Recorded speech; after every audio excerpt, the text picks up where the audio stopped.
Before we get started with engaging with your government, please make sure you like, comment, subscribe, and share, and also hit the post notification bell so you can get notified whenever we upload a video. Our goal with engaging with your government is to build civically engaged individuals who understand how the government works. So please make sure you support us. Alrighty, y'all, without further ado, let's get into that. What's going on, everybody? Welcome to the first official episode of Engaging with Your Government. Woo! I'm your host, Stephen Connor. Before we get started, like you saw in the intro, please make sure you like, comment, subscribe, and share. And also hit that post notification bell so you can get notified whenever we upload a video. It doesn't matter if you're young, you're old, you're in the middle. Everybody needs to learn how the government operates. Everybody needs to know the history of the state that they live in.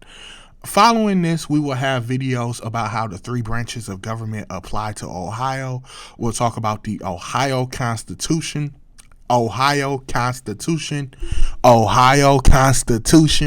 because not a lot of people know that Ohio has its own constitution or any other state has its own constitution. A lot of people don't know that they have a Senate, a House, a Supreme Court. They really don't know how it works. So I'll be talking about how the three branches of government apply to us on the state level, county level, and local level as well.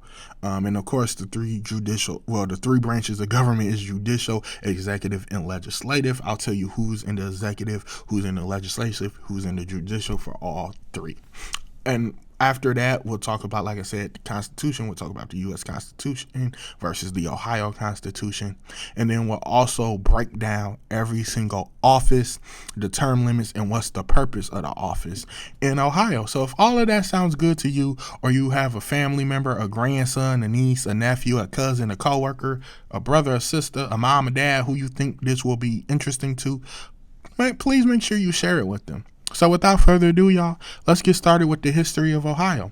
So the history of Ohio as a state began when the Northwest Territory was divided in 1800, and the remainder reorganized for admission to the Union, which means we want to join the United States, on March 1st, 1803. As the 17th state of the United States, the recorded history of Ohio began in the late 17th century, when French explorers from Canada reached the Ohio River, from which the Ohio country took its name. A river, the Iroquois, called Ohio, Great River. Before that, Native Americans speaking Algonquin languages had inhabited Ohio and the central Midwest United States for hundreds of years, until displaced by the Iroquois in the later part of the 17th century. Other cultures not generally identified as Indians, including the Hopewell Mound builders, preceded them. So that's a brief history of Ohio. We were formed March 1st, 1803. We became the 17th state, the 17th state to join the United States of America. So let's talk about Ohio right now. Ohio is a state in the Midwest region of the United States.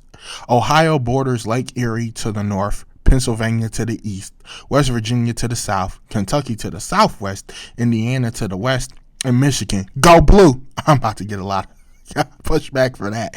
A lot of people here don't like Michigan. To the northwest. Of all the 50 U.S. states, is currently the 34th largest by area. Our population is 11.8 million. Ohio is the 7th most populous and 10th most densely populated state. Our country is the United States of America. Our capital is Columbus. Our city, largest city is Greater Cleveland, Cincinnati, Columbus. Our governor is Mike DeWine. Our lieutenant governor is John Husted. We have a General Assembly or state legislature, which is the Senate, House, Supreme Court. Sorry about that, y'all. We have a Senate, a House of Representatives, and we have a Supreme Court. And not everyone knows that all 50 states have a Supreme Court. Our two U.S. senators is J.D. Vance and Sherrod Brown. Our House representatives, we have 9 Republicans, 5 Democrats, and 1 vacant on the national level. The total median income is $54,000 for the whole state. Our top languages is English, followed by other with 4.5, English 93.3, and Spanish 2.2%. We have 88 counties in Ohio, and that's it for now. So that's the history of Ohio, and that's a little update right now about what's currently going on in Ohio, who represents us on the national level, who our governor is, lieutenant governor. The next video we will do about Ohio, we will discuss who is in the executive branch, legislative and judicial branch, and how all of that affects us on the state, county, and local level. So like I said, we know the three branches of government. Of course, I'm going to let you know what they are, but I'm going to let you know how they affect us here in Ohio and how they operate. Until next time, y'all, this has been Engaging with Your Government. Stephen Conner out. Peace.